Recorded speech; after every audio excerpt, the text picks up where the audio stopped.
Bapa di sorga, terpujilah namamu dari kekal sampai kekal. Kiranya channel ini menjangkau banyak jiwa-jiwa untuk kemuliaan namamu. Dan berkatilah setiap orang yang telah mendukung channel ini. Di dalam nama Yesus hambamu berdoa. Amin. Shalom semuanya. Hari ini kita akan merenungkan firman Tuhan kembali yang terambil dari Amsal pasal 13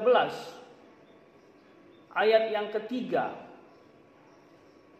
Mari kita dengarkan bersama-sama. Demikian bunyinya. Siapa menjaga mulutnya memelihara nyawanya. Siapa yang lebar bibir akan ditimpa kebinasaan. Ya, jelas berdasarkan ayat ini secara praktis, mulut kita itu sangat berpengaruh terhadap sekitar. Bagaimana reaksi mereka kepada kita itu kadang-kadang dipengaruhi oleh mulut kita. Artinya kata-kata kita, bicara kita. Bagaimana kita menggunakan mulut? Bagaimana kalian menggunakan mulut kepada orang lain? Apakah firman Tuhan yang diungkapkan? Apakah firman Tuhan yang disampaikan? Atau sebaliknya, bukan firman Tuhan? Apakah kata-kata motivasi yang keluar dari mulut kita agar orang bangkit dari keterpurukan, kemalasan, kemiskinan, atau sebaliknya, kata-kata umpatan, caci maki, menjatuhkan? Mari renungkan bagaimana selama ini kita menggunakan mulut. Apakah mulut ini kita gunakan untuk melawan orang tua kita?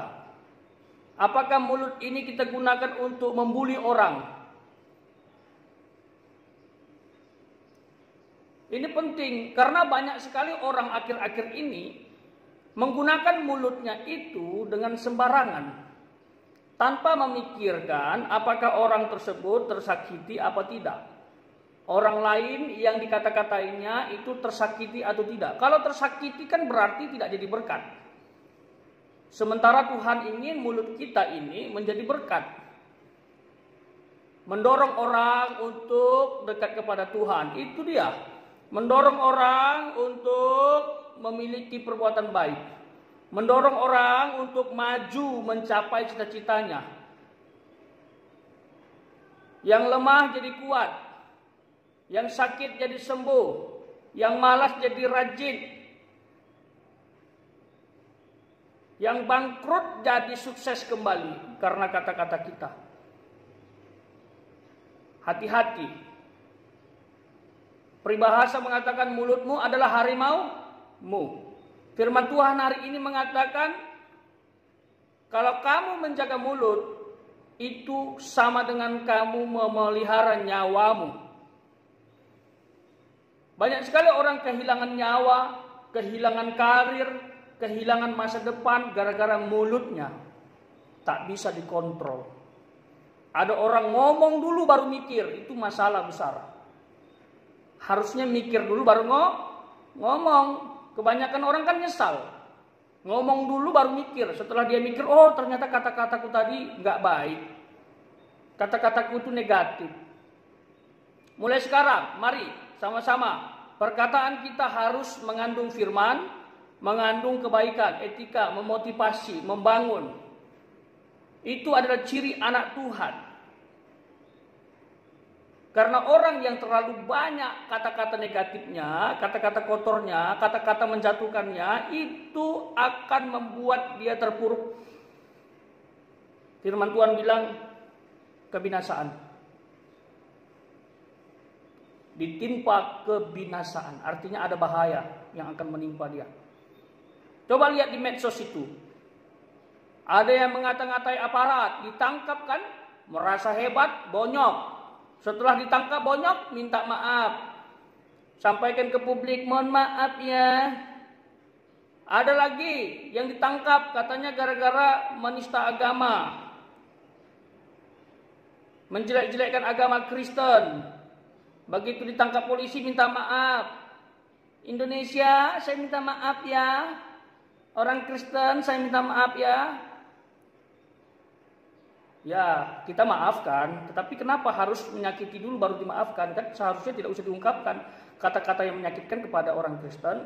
Demikian sebaliknya mungkin kepada agama lain. Dan yang terbaru ya, yang pernah kita bahas, masalah artis yang katanya memperlakukan seorang kakek tidak hormat, tidak sopan.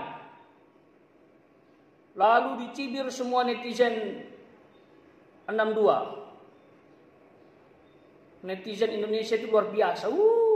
Ada sedikit masalah, topik pembahasan panjang. Ya, pembahasannya. Merasa benar semua. Itu lihat di medsos itu. Merasa benar semua. Kata-katanya negatif. Kata-katanya negatif, jelek, kasar. Dia bilang, kamu tidak sopan kepada kakek. Kenapa begitu? Kalau tidak mau beri ya sudah, tolak saja dengan sopan. Jangan memberi uang kepada Gojek. Itu namanya kamu tidak menghormati dia dan keluarganya. Kamu mempermalukan kakek tadi, karena kakek tadi minta uang gak dikasih. Mbak Im Wong ya. Lalu dia maki-maki ini Mbak Im Wong. Jelek-jelekin kata-kata negatif, kata-kata kasar.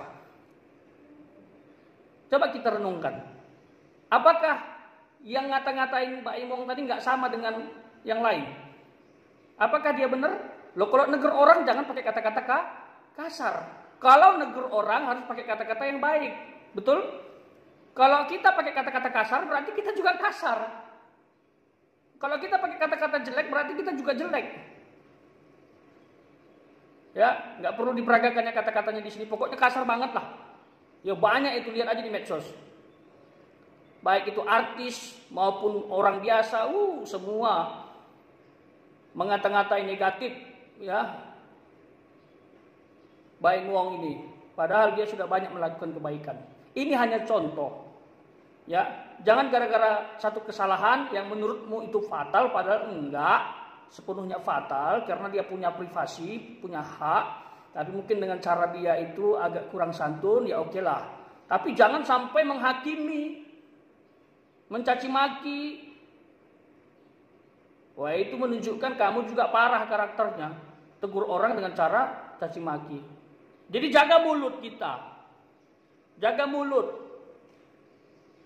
Pakailah mulut ini untuk memperkatakan firman, mendorong orang, memuji Tuhan, mendoakan orang. Karena itu adalah ciri anak Tuhan yang sejati. Biar orang tahu kita berbeda dengan yang lain. Ya. Jangan sama dengan yang lain. Ada orang bersalah sedikit langsung caci maki. Jangan, ya. Ini pergumulan buat kita. Tapi motivasi dia, nasihati dia kalau dia sedang melakukan kesalahan. Tapi jangan sekali-kali menghakimi seolah-olah kamu lebih benar dari dia.